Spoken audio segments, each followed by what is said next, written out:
You can do it in any market. Anyway, and he is really smart. President-elect Trump doubling down on his threat to impose a border tax on companies looking to move jobs outside of the U.S. There will be a major border tax on these companies that are leaving and getting away with murder.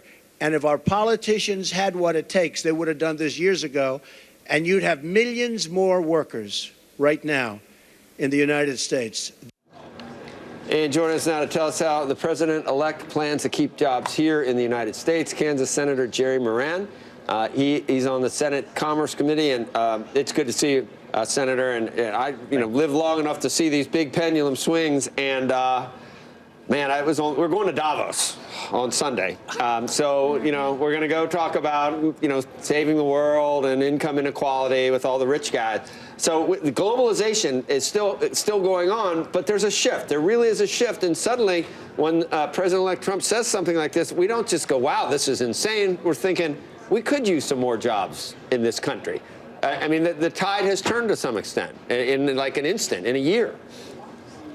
Absolutely, my view as well. The news of the day is that the focus is on American jobs, upon middle-class people, and the idea that we're going to do everything we can to keep jobs within the United States borders.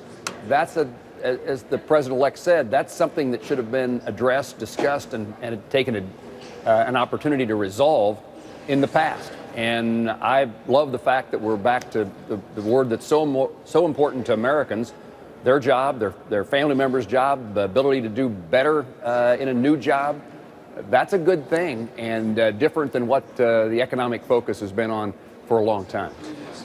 Boy, there really is, though, it's almost the 11th commandment, and that is that the free movement of goods and services around the globe is responsible for increasing prosperity across the board. I mean, there are now a lot of footnotes and caveats and addendum to that notion now, obviously, because we're doing some things that could be seen as hindering the free movement of capital and goods.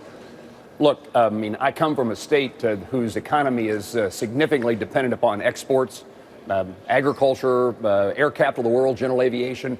The things we do in our state are things that we sell abroad, and we need those markets. But that doesn't mean we're supposed to allow any country to take advantage of us. And too often in our trade agreements, we talk mostly about tariffs, and we forget all the other things that countries can do. Even though the tariffs become more level, the field has been leveled, we fail to address all the other things that countries do to keep our products out. But I also would say that we ought not get away from the focus of regulation reform, tax code modification, Affordable Care Act, the things that make it more likely that a country is going to economically make the decision based upon their chances of success, of hiring more people, of making additional money, of a greater return on their investment. While we want to talk about companies leaving the United States, let's get rid of the things that cause them to start down that path in the first place. And that's been absent for a long time.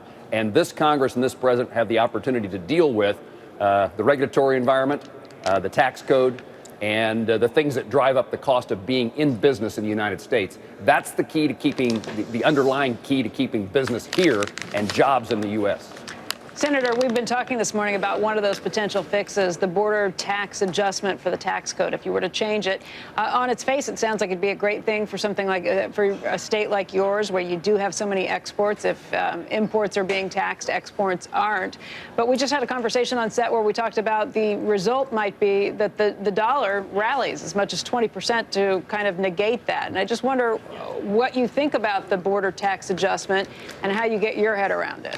Well, again, I think it's premature to reach a conclusion. The proposal is really, at the moment, a few sentences from the president, a conversation that he's had during the campaign and a press conference yesterday. And it's a concept that we ought to look at. I know the House Ways and Means Committee chairman and others have started that process of what that might mean. But the point that you make and that I would make as a member of Congress who cares greatly about the future of the American dream, the analysis must be done to determine what the consequence is. It's certainly got to be examined in a way that's more than a slogan.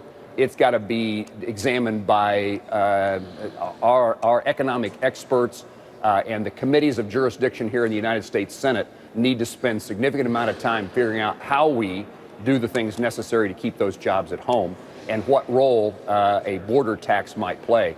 It has consequences beyond just the opportunity for us in a 60-second conversation to know what might be the result.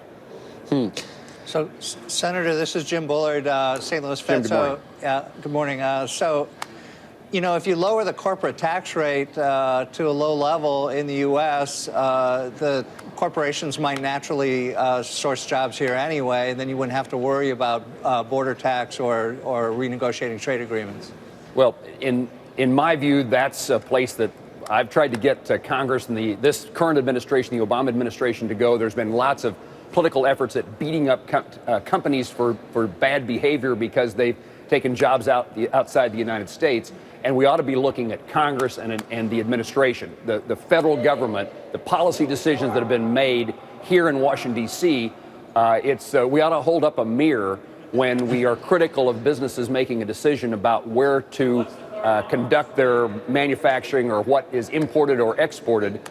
We ought to be holding up a mirror to Congress and say, what have you done, Congress, to make it a better business environment for businesses here, not for the sake of the business, but for the sake of the people they do hire and the sake of the people that they may and in the future will hire.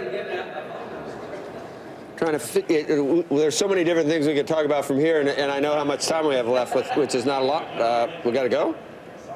I appreciate the conversation. This is an important topic. We got to go. I'm going to ask you, so Obamacare last night, I mean, it's happening. Yeah. It's unbelievable that it will happen this time, and I'm just wondering what the replacement looks like, but we don't have time.